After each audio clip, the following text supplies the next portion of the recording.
won't give up till I'm on top. Yo, no, I ain't the type to give up. If I do something, man, I do it till I get what I want. I turn a business out of nothing into something I love. I got a poker face, but honestly, I'm not one to bluff. I flip a switch, never miss, man, I always stay up. Don't let them see you, bitch, always have a plan to stay tough. This life ahead of you ain't easy, it was built to be rough. But that's what makes a personality, is tragedy, bruh.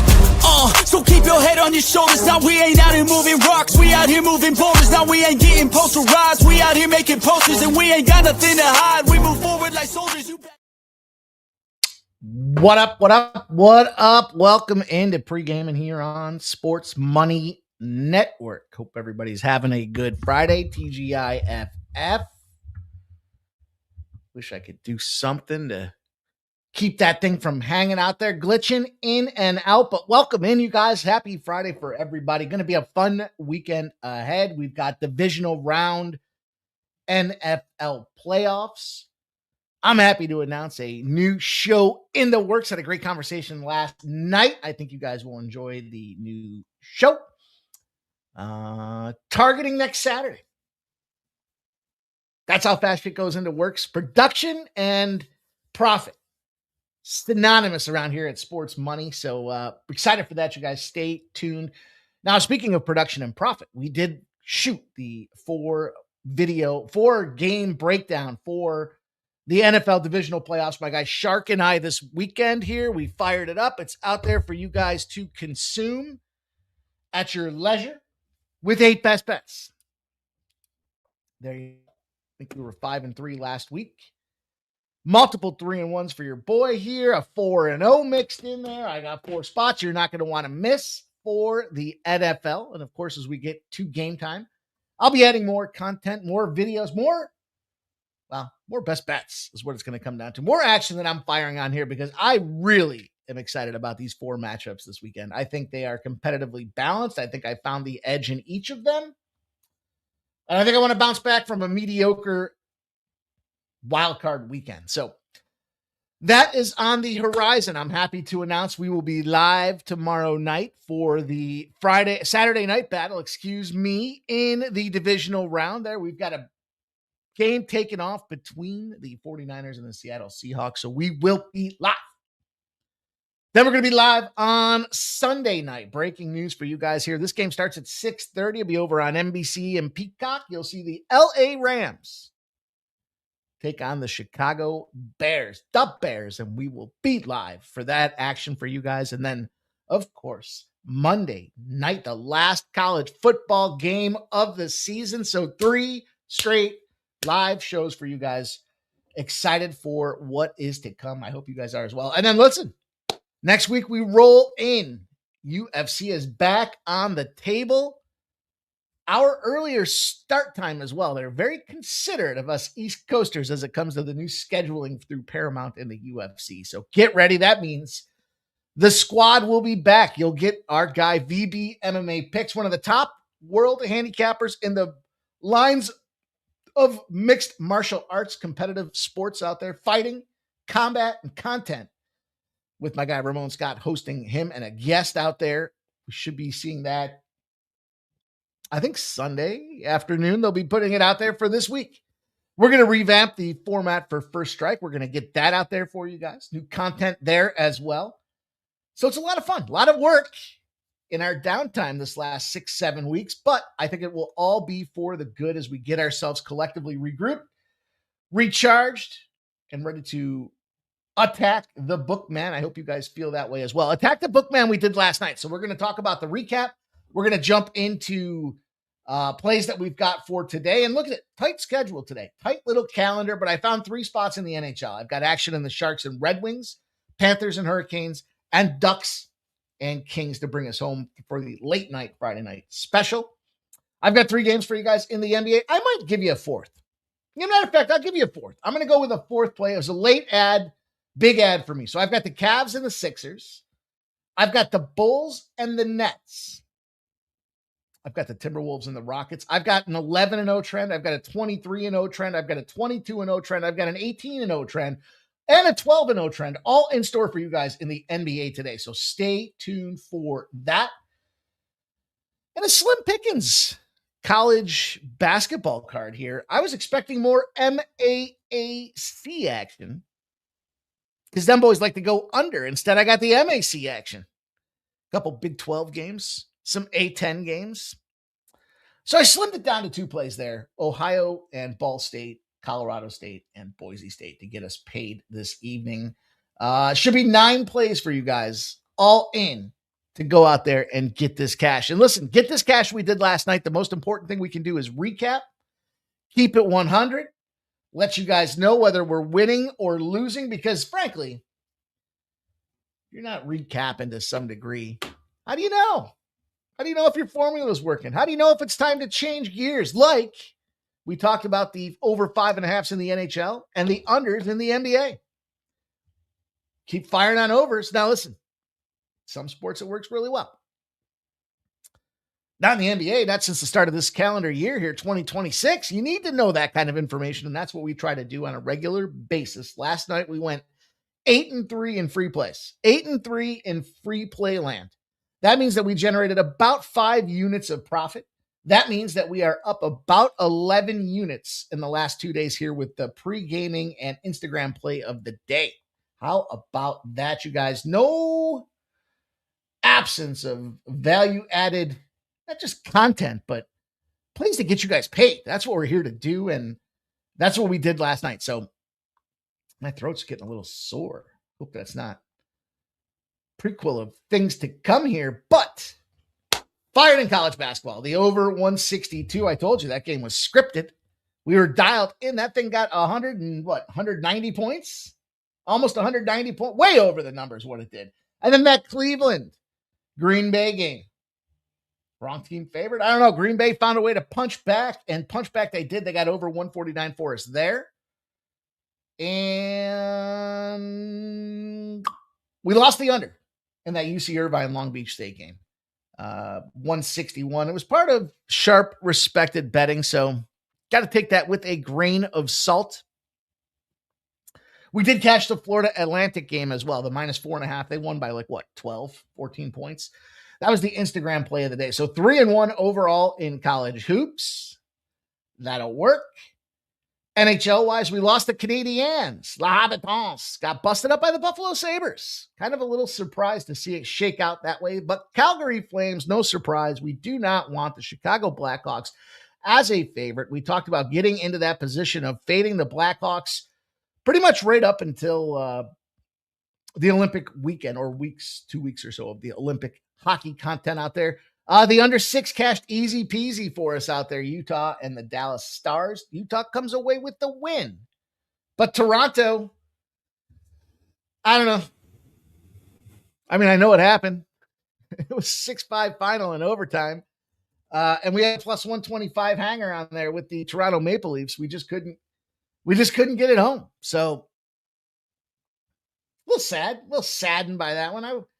I know we beat the line. The line went all the way down to 105, but some cappers will stop there and be like, our job was done. No, our job is to win. Yeah, we need to beat these lines, but late betting is great betting. What's good of beating the line value if you keep fucking losing? And, listen, that's the way it shook out last night. Now, as far as that Vegas goes, both teams scored in the first period. Cashed that thing again, Las Vegas. And, Mitchie Marner, no goals for Mitchie Marner. That was one of those angles that we talked about, was trying to find the player returning back against his former team. On this case, his former team coming back to play against him. And Mitch Marner got 2 assists. No goals. Also, I had in that parlay, the player prop parlay, I had Sidney Crosby to get a goal.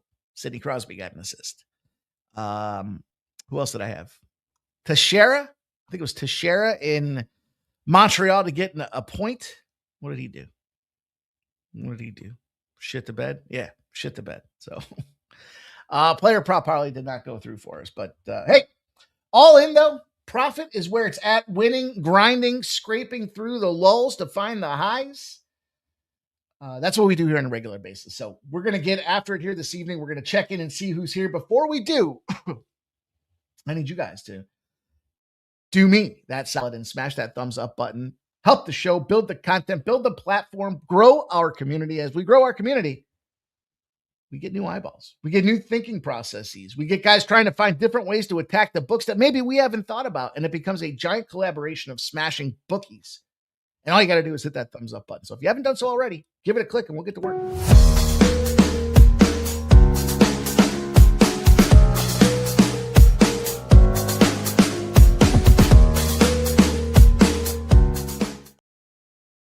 I also wanted to check in on my golfer. Let's see, I'm a little glitchy. I'm a little laggy and glitchy here. Glitchy and stitchy. Nick Taylor still sitting top 5. We had him in top 20 and expected to see a little bit of fall off from Robert McIntyre. He's just starting. Expect him to miss the cut. He's at -1. Oh, what is that cut line going to sit at here? It's a little projected cuts -1. We can get there. Tonight's the night. If you guys are looking to get on my team, then we're looking for Robert McIntyre to shit the bed. A couple of water traps, a couple of water hazards, rather.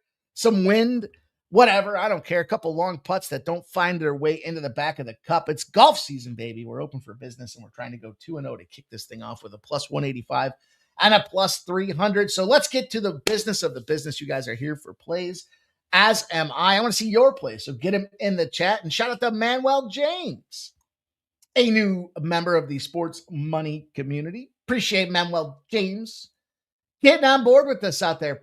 Good to see new names in here. Bo Jackson, though. Love seeing Bo Jackson here. He says, let's go Raptors. From the 6, taking the 6, looking to get the 6. I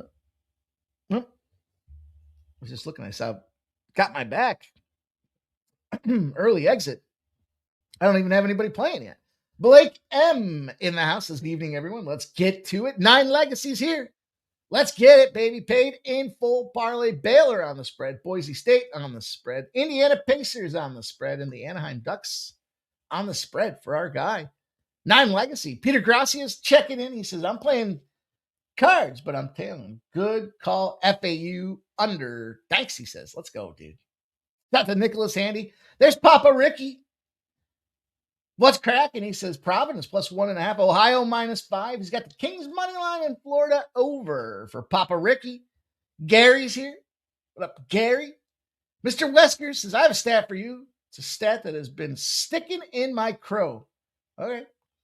There's only 2 teams in NFL history to win 4 games straight by 3 points or less. The 86 Giants and the 25-26 Broncos. The Giants went on to win the Super Bowl. Huh. I got to process that for a second, Mr. Weskers. The only 2 teams in NFL history to win 4 games straight by 3 points or less. The 86 Giants. Would they beat the Bears? Dicka's Bears?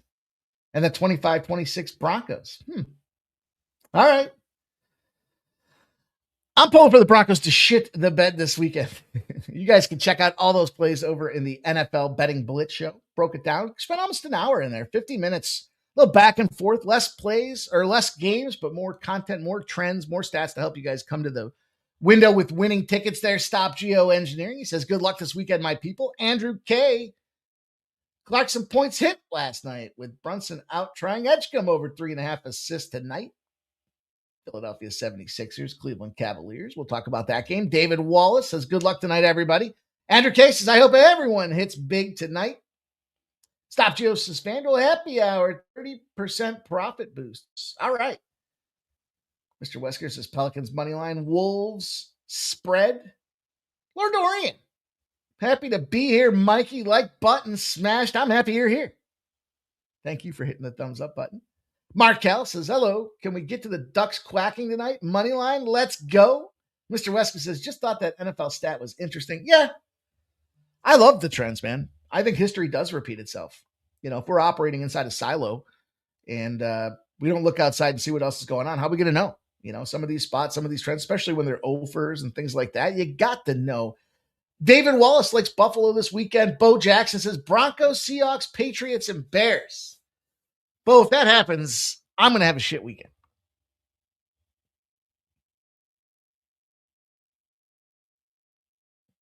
Broncos, Seahawks, Patriots, and Bears. They're all favorites except the Bears as a dog? You better go watch that video, Bo. I know you were there. Blake M says everyone seems to like Creighton tonight. I'm going Providence plus 2.5. Jerry Davis says, damn, like 87th minute goal screws us. I know, dude. We went 1-1 in soccer plays today.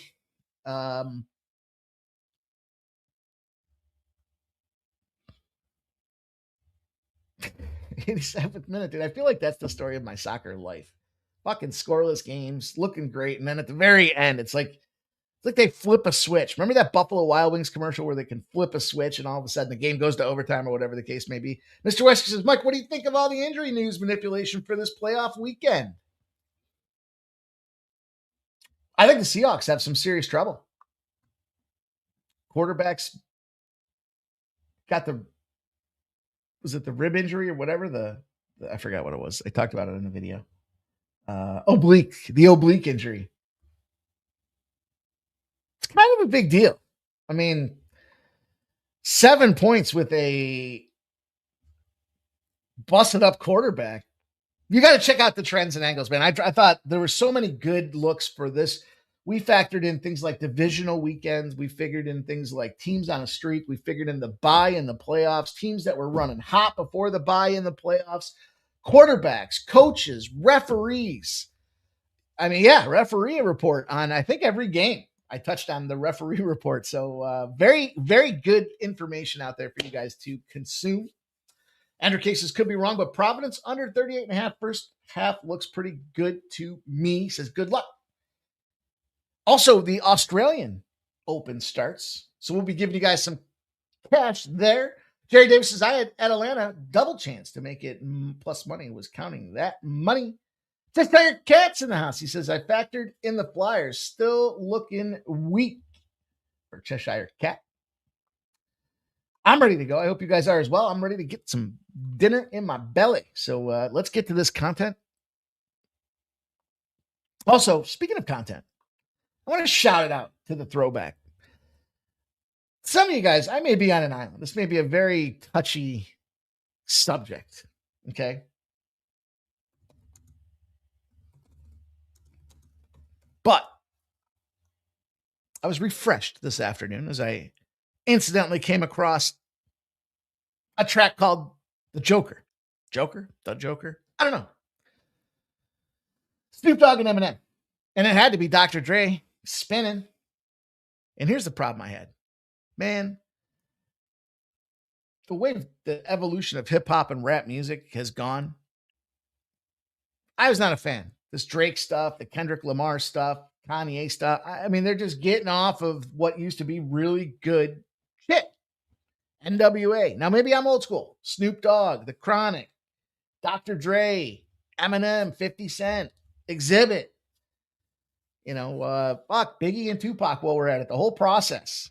And what's happened is this puke. And my buddy really loves some of this shit. And I'm like, dude, he's a younger guy. And I'm like, dude, turn this shit off. It hurts my ears. The beat doesn't line up. As a former musically inclined fella, the beat doesn't line up. The content doesn't line up. The song doesn't even make sense. What the fuck are we talking about? And I was refreshed to hear it. Felt like a throwback. Turns out it's a brand new song. And if you saw the video for it too, it's something you guys will really enjoy, I think. So go check it out. I was reinvigorated to see the rap game coming back around here because bunch of softies, in my opinion, but softies not here. The San Jose Sharks, as we break it down and get into the Detroit Red Wings game here. First game on the hockey card, small hockey card tonight. Lots of value, I thought, in terms of the card itself. I put some other plays out there at winnable. But I wanted to start by looking at this Sharks and Red Wings game. And look, I like goals. I'll tell you right off the pop, I like scoring. I don't see how this game stays under the total, and I think we're getting a really fair price tag at it. Wonder if I strained my... Wonder how I would have done that. Sharks have allowed fewer than 3 goals only 3 times in the last 21 games. AKA, ergo, they're getting scored on. 3+. I mean, that's halfway to the number itself. Now, I was looking at the overall picture with these guys, and I kind of thought, well, Do I want to try to take a side and try to get slid in here? I mean, no, because John Gibson, he is the best guy they got in Detroit. And he's 17-9-1 on his season with a 2.75 goals against. So, thing is, even though he's getting wins, okay? 31 of 34 saves against the Carolina Hurricanes, 91.2%. But Detroit's not playing defense to back this dude up. So he's still letting 3 goals in. If we get 3 and we get 3, that means we're going over the 3.5 and we're going to get this cash. Also, to validate, sharp, respected betting activity took place in, on, and around this total and the over 6.5. They like it. They love it. They pounded it. And I think it makes a lot of sense as you look at the way this game's going to break down here. I think we see scoring. It's Friday night goal fest out there. San Jose did just beat the Washington Capitals 3-2, 4-1 in their last 5. So I can't talk anybody off of the San Jose Sharks. Furthermore, I wouldn't try. Some big trends on the Detroit Red Wings side of things, though, did push me off of the dock on that one. Albeit, though, am I going to do it?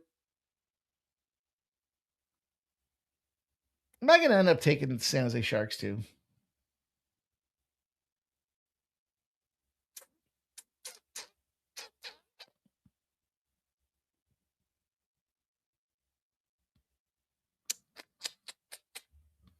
No, not yet. Maybe I will. Let's get firing, though. We got a big card to go through. Not a lot of games to cover, but I want to give you guys the trends and the angles to get paid. And maybe I'll come back and add it. Maybe I'll come back and add the San Jose Sharks. Andrew K says, tough one. Jerry Davis says, Mike got bit on Sharks over last night. See, that's part of the reason why I like this thing going over the total here. You know, speaking of which, road dogs on a back-to-back versus a rested non-conference opponent are 18-5-2 in favor of the over. They've won 5 straight. They're 8-1-1 in their last 10. So that road dog back-to-back rested non-con, not seeing these guys very often, and your defense flaps in the wind. And maybe it is recency bias that has me not wanting to jump in on the Sharks. Young, talented team, but I'm still standing pat with these young guys. Blackhawks specifically, we saw it last night. Celebrini with the Sharks here. Inexperienced guys at this point of the season in terms of, having phenomenal, but they got to work on body management. How do you maintain a high level of 82 game integrity when you're not dealing with load management like the NBA and those pussies, but you're dealing with, we haven't played 40 games in 30 days. How do we readjust and make sure that we do the proper maintenance to get there and figure the rest of it out? So that being said, I do have the over. I might take the Sharks. I don't know. See, I kind of felt like, I don't know if I need another dog in the card because I'm taking the dog in the Florida Panthers spot. And another situation where I was looking at it and I said to myself, Carolina Hurricanes, I love these guys at home. I love these unders for the Carolina Hurricanes at home. You've heard me talk about this being the home under capital of the East Coast and the Eastern Conference. So sure. Then I started thinking about the opportunity. If we look at the unders, how do our goalies rank? Well, we have Sergei Bobrovsky, an experienced guy that has done it. He's only 5-4 in his last 9. Mediocre numbers with a 2.9 goals against average and an 88% save percentage. I can look past some of that because this Florida Panthers team spent the last 4 to 6 weeks injured. But they did beat up on this Carolina Hurricanes team in that injury front. They busted them up 5-2 a month ago. Now they're putting in Boosie. This guy's allowed in the goals, 28 of 31 in his last start. The Hurricanes just got busted up by a shutout. Now I know typically if you get shut out, you're due for a quick hit. But I believe more in if you shut a team out, you're due to get busted up. So I think the shoe falls on the other foot. And the St. Louis Blues are in a good position to get busted up here. But I want to take this Florida Panthers team. Florida, I mean, big dog. Kind of like they're telling you, this is a tough spot for me. -180 situation for his Carolina Hurricanes team. They are 16-8 at home, so they do have a bit of a home ice advantage. I kind of like that position here, but back-to-back losses. Now, they were on the road. It was 4-3 and 3-0. So do with that what you will. But what I'm going to do with this one here is I'm going to look to a trend that can certainly be our friend here. Has a lot to do with Florida as the road dog in their coaching format. Maurice makes them an 8-2 spot in their last 10. They've won 5 straight road dog Florida Panthers. 5 straight wins here against this Carolina Hurricanes team that just had back-to-back road losses. So yeah, I want to fire. Also, by the way, if your team comes in here, we go to harp on this rest advantage situation because we're not going to see much of it. But if your team comes in here with 3 or more days rest, playing a short rested opponent, you're 92-68 if you have the rest advantage.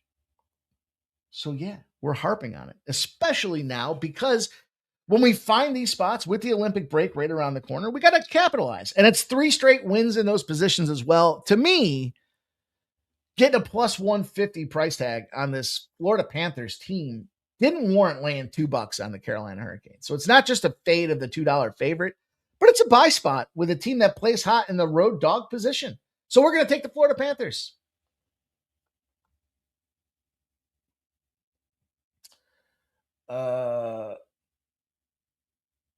Cheshire says, watch Cop Cams. Oh, I don't know what you're talking about, my brother. Mr. Wesker says, will the Trump magic rub off on the Panthers after visiting the Donald yesterday? I didn't even think about that. Mitch Smorber says, what rap song are you talking about? I think it was Joker from Snoop Dogg and Eminem, dude. Yeah. Andrew K likes Tyson boards, too.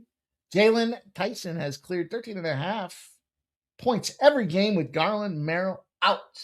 Gary Davis has Spida and Maxey 25 points with the Sixers money line parlayed together. Okay. Phil the Kill says give him the over 6 in the Panthers and Hurricanes game, expecting some goals. Both goaltenders have that potential. In the last game I got for you guys, again, I told you I'm not devoid of action when it comes to doggies here. That's why I'm kind of reluctant. History tells me if I bet 3 dogs in a row and 2 of them lose, I lose money. But if I bet 2 of them and 1 of them wins, I win money. That's simple. But I still kind of want to get back in there. I'm going to regret it too if the Sharks end up winning and I don't cash. But I'm taking the Ducks.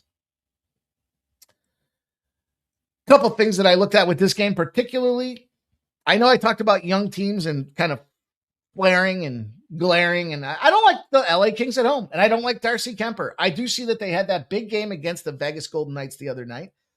Kemper's lost 7 of his last 9 games. He's played great against the Anaheim Ducks, and so this is where I kind of thought, I don't want to say he's due, right? It's not like my gut tells me he's due. It's the law of large numbers. He owns a 2.48 goals against average in 19 starts against the Anaheim Ducks. Think about that. 10-6-1. All the Anaheim Ducks starts before they are who they are now. And then you add in the Ducks just had a great 3-1 win. Dosto made 24 saves on 25 shots. Now he had a struggle bus. He was letting up goals. He went 4 goals, 1-5-1 over a 7-game stretch. So is he bouncing back? Is he in that position? Also, we've got this LA Kings team at home where they have not fared well. They were 0-8-1 before beating the Dallas Stars the other night. Again, on paper, to me, it felt like a good opportunity for us to exploit this plus 125. There's no reason we should see the Kings in the favorite role other than they're looking at maybe the historical averages between these two teams. And I'm telling you, this Ducks team now ain't who they were then.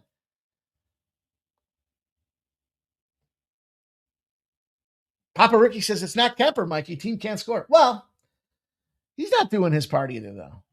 You know what I mean, Papa Ricky? Like 2.94 goals against average and an 88% save percentage. It's just kind of middle of the road for a team that's got expectations to go deep into the playoffs. So I get what you're saying. You certainly can't win if you can't score. And you're not going to win if you can't score and your goalie can't keep the puck out of the net. And for those two reasons, I think that Dostal and the Anaheim Ducks have a good look tonight. It's a great point. And I'm still surprised. Kemper gets the nod to the Olympics, and yet it didn't give him any boost. Sometimes it's like, all right, I got a fresh start. You never know what these mental guys have to deal with to try to put themselves in a capacity to win. Speaking of a capacity to win, I'm going to take the Cavaliers to win against the Philadelphia 76ers. Not good for the voice here, boys and girls. Can't be that I did 2 shows today. That's not the case. But here we've got some movement coming in on the Cavaliers. They went from +1.5 to +2.5. 72% of the bets and 67% of the cash have hit in on the Cavaliers. Reverse buying pattern here. 238.5's come down to 233 with 83% of the bets and 82% of the cash coming in on the opposite side. We've got reverse line movement there. We've got a revenge spot from a week ago. And it does make it difficult for me, because we do have ourselves effectively a duplex situation. The Cleveland Cavaliers did bust up the 76ers 133 to 107. They're half-point dogs in Philadelphia. They've gone nowhere. They just played 2 nights ago. History tells me that that the Sixers like to win one, lose one in these back-to-back situations, as do the Cavaliers here. But I just thought this is where the levee breaks. Yes, it's our duplex. The problem I have is Donovan Mitchell's on fire. You guys talked about him, taking some of his point props out there. You're not going to be able to guard this guy. He was the game-leading scorer 2 nights ago. Should do it again. Nothing's changed. And if you're looking for the motivational spot, the Sixers sit in 5th in the Eastern Conference. Cavs in 7th. But it's only a half a game that separates them. So I got the 3. I thought, you know what? I think you can limit Embiid's opportunity. Mobley and Allen just haven't quite gotten their click yet. I think this Cavaliers team's got some life in them still, and I think this is a motivational spot for them to get it done. They already showed they can get it done. There's been no movement. If you want to fade the Sixers against a previous playoff team, you're 77-54. And road dogs have gone to bark and bite in Philadelphia. 22-6 over the last 28 starts are the road dogs in Philadelphia. So I'll take the 3 with the Cavaliers. I don't want the money line because it does have a last basket feel to it, and then both teams are happy to get the hell out and get on to the next series. But I'll take the 3. I'll take it. Jerry Davis's Sixers move back to 3. What else we got? Mr. Wesker says the historic trend between these two teams going back a year is that the Cavs always get up for the Sixers. I agree. That's kind of what I was looking at. That's why I took the Cavaliers in this spot. I'm also going to move into this Brooklyn Nets game against the Chicago Bulls. And I'm going to jump in on the Nets. Some crazy numbers for this one. Okay. So we had the flip-flop from dog to favorite. The Bulls started off as a small dog. They're now small favorite, -1.5. They're now +1.5. 77% of the bets and 78% of the cash have come in on the Chicago Bulls. The totals moved down a point. 63-64 on the over. It's come down a point. Okay. Reverse line movement. Is it a lower scoring game? If the Nets have anything to say about it, it should be a lower scoring game. You know, you look overall at the Nets performance here, and on the road, 7-11 to the under, at home, 8-12 to the under. If they can dictate pace, they can keep this thing under. In the favorite role, they're not favorites often. They are 0-1 to the under, in favor of the under. So, slower tempo game. I get the reverse line movement. I can check the box on that thing here. I'm looking at this spot going, man, 3-1, 4-1 the last 5 games are the Nets to the under. And they've just lost 4 straight against the spread, 5 in a row overall. There's that magical number of 5. You guys think I'm crazy, but you're going to see it pay out by the time the season's over. When we get to this 5, it becomes problematic. Home teams on a 5-game losing streak after a road spot. Can't wait to get back home. 5-game losing streak after road. Now the home team, 12-2. They've gone 9-1 their last 10. They're on a 6-game heater. That's NBA wide. That's the Brooklyn Nets in this spot. And why did we see the Bulls move from a favorite to a dog? Because they know when you get to that 5, it's bad news. Also, if you guys want a big one here, I'm talking a big, big trend. The high-scoring Central Division opponents, dogs have been firing 55 and 27. That's not the crazy part, though. The NBA dog, now this is when the game first opened, so I'm willing to acknowledge that it's not quite this position anymore. But the dog and the Nets, when I capped this game earlier this morning, 23 straight wins against a high-scoring Central Division. You don't play them often. They don't play a lot of defense. You should be able to go out there and fire. And that's exactly what I think happens here with the Brooklyn Nets. So I got the Brooklyn Nets on the money line. 23 straight wins in the back pocket. The Pantalanos, whatever. I got the Nets minus 115. Just get me the win, Brooklyn. Stay in this game. Don't go out there and get fucking flooded, as the kids are saying these days. Let's go on to the Timberwolves and the Rockets. I got to tell you, before I looked at anything, I wanted to take the Timberwolves. They're not at home, so that gives them a check. The Rockets have been fucking puke for, I don't know, the last 2 weeks at least. Feels like we've been on these guys quite a bit, and they did nothing but stink to join up. And here they are, 75% of the bets, 73% of the cash agree with me. It's Timberwolves time. Totals come down 2 points with tons of cash coming in on the over. So the under should be in play, but some sharp respected betting action did come in on the under. I'm sorry, on the over. But I can't get there with this Rockets team, nor do I even want to fucking try. I got to be honest. We talked about this situation. They lose the duplex spot. You fuck up a duplex spot against Portland of all teams. That team's been shit in the bed as of late. You go against the Kings, you get busted by 20. You're a 14.5 point favorite. You lost by, shit. Then you got the Chicago Bulls. Yeah, you beat them up, but you still didn't fucking cover. We talked about that. That was the game where the Bulls kept their greedy little clutches in those boys the entire time. They were happy. They were lucky to win by 6. 12.5 point favorites. And then they play OKC and they just got thumped. Small line, but they got thumped nonetheless. So in the stretch, I've taken 4 straight losses with the Houston Rockets.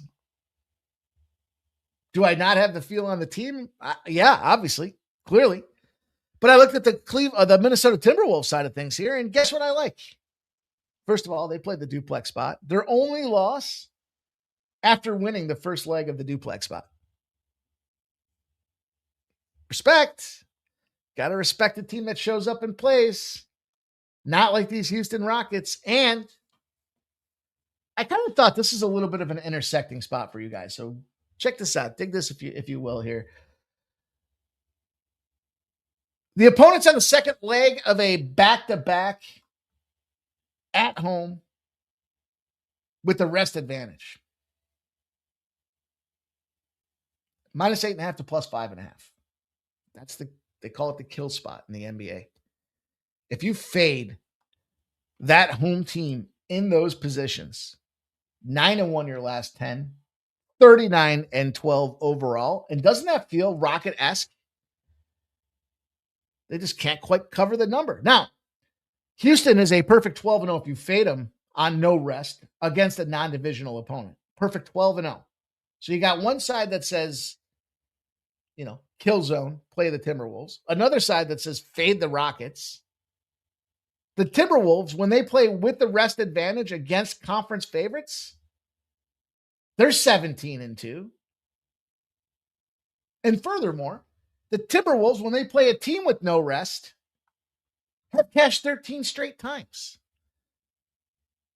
So it didn't take me much after I wanted to get in on the Timberwolves to find some numbers that got me there, and that's exactly what I'm doing here. Wrong team favored candidate of the night, the Minnesota Timberwolves, with some plus money. Kelly V says she's got Minnesota plus 8 in a teaser.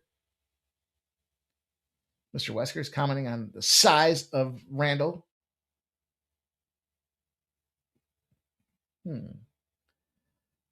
Wesker says Rockets not playing a modicum of defense, and Julius Randle's pip slapping. Kelly V says good teams after losing 2 in a row. Well, that's the way I'm going to go there. I've got a sharp respected betting analyses coming through here. Like I said, I found this college basketball game, this card, I didn't look at it yesterday in advance. I was expecting a bunch of MAA school teams, the other MAC. And then I would have expected to fire on a shit ton of unders because those conference opponents played under. Then I opened it up today and I saw A10, Big 12, fucking Mountain West, MAC, the other MAC. And I was like, man, where are all these spots? So it threw me for a full loop, and it kind of got in my head as I was looking to cap this game or this card. But I'll tell you that 53% of the bets, 69% of the cash came in on the Ohio Bobcats. That was the number one sharp respected bettor in the land going up, at least from what they're tracking, and firing in on the Bobcats. So I did jump in. I said, you know what? I'll follow suit. I don't see anything I like out of this Ball State team. 0-5 in the MAC, 4-13 overall. The only thing they got going for them is that they're at home. Size disadvantage. And I think this is certainly one of those games where Ohio just got the absolute shit kicked out of them by the Toledo Rockets, 101-85. They still put up 85, but just got boat raced. They couldn't keep up with the pace. Now you're going to have them step back. Huge step back to one of the worst teams, if not the worst team in the MAC. I get it. I think they kicked the absolute dog piss out of these guys when it comes down to it. I like Ohio. And I'm going to take this last game. Whoops, there you go. Now you see it. Now you don't. In a rarity for the early part of the season. I guess it's not too early. It kind of makes me feel like the season's clicking right along here. But 73% of the bets, only 66% of the cash have come in on the Colorado State side of things. Okay. We look at these two teams. Fairly evenly matched. I mean, both kind of played some easy out-of-conference schedules, and then they got into the schedule in the conference, and they both suck. They both don't have what it takes. The big difference here, 5. We're looking at a potential 5 straight losses for the Boise State Broncos. And the inconsistency of Colorado State is win one, lose one, win one, lose one, win one, lose one, right? The advantage here, though, is these teams did play already. Colorado State did get the win. And so when you put Boise State, this is super early in the year to have this. When you put them, in a home revenge conference situation in the same season, they're one of the best to do it. They're 18-4 at home with revenge. It qualifies for this game, one of the rarities to kick the season off. And that's the way we're going to put a bow on the show for you guys here. So it was a quick mover tonight. Smaller card, plenty of plays. I am going to add the San Jose Sharks because I'll be fucking mad at myself if I don't. I wanted to make sure there was enough time for me to come back and get it in. If it worked out that way, then so be it. And it did. And right now, PointsBet will give me a 145 plus 145 on the I was going to say parlay. Ooh, what are we parlaying? Are we parlaying the Ducks, the Panthers, and the Sharks? Yeah, I'll slap a little on that too, just for some fun, because we got to the show. Kelly V says, shorter card, easier to live bet. Jerry Davis likes Ohio, but on Colorado State +6. Okay. Jerry Davis likes Jaden McDaniels, 20 points and rebounds at +110.